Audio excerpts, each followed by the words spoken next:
With the substitute function in Excel, you can replace old text with new text in a text string, and you can either replace all of the instances that are in that text string or a specific instance. So in this first example, we're creating a monthly report. We've got 4 different regions, and we would like to be able to select a region from this drop-down and have the report show the costs from this table and the revenue, and also tailor the report heading for the region that we've selected. So here's our drop down, and it's just got a data validation drop down list. And this cell, you can see in the name box, I've named that cell report title, RPT title. And in this heading, I've used the substitute function. So substitute, and the text to work with is whatever is in this report title cell. The old string is the XXX, so the XXX here will be replaced, and it should be replaced by whatever we've selected in D13.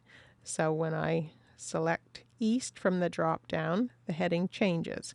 So just having this on the worksheet would be easy for people to make a change to, so they can just type a hyphen in there instead. It would automatically change the heading, so it's easy to manage. In the second example, sometimes you copy information from a website and then try and clean it up a bit. So here we've copied text, and it looks like it has spaces in front and in a few too many in the middle, perhaps some at the end. When I use the length function, len, it shows me that there are 17 characters here and 16. I can use trim to get rid of any extra spaces between words and any space characters at the beginning or end, and then that takes it down to 14 characters, but it still looks a bit odd. So there might be non-printing characters like character 160, which is a non-printing space used on some websites. So when I use trim after substituting old character 160 with a space character, when I do that, then the length becomes 10. So it's cleaned up all those non-printing spaces.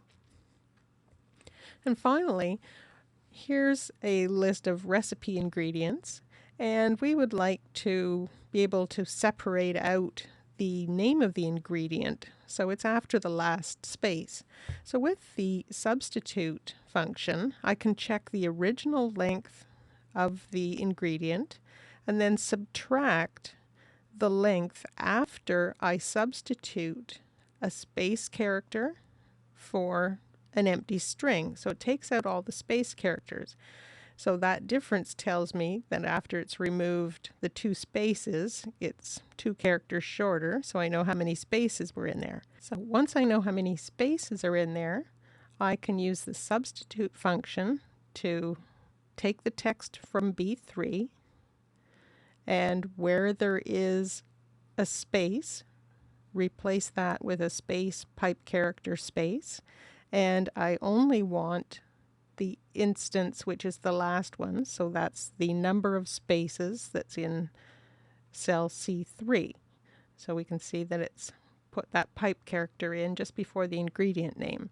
Now you could do this all in one cell instead of putting spaces here. You could take this function and put it in this one where we've got C3.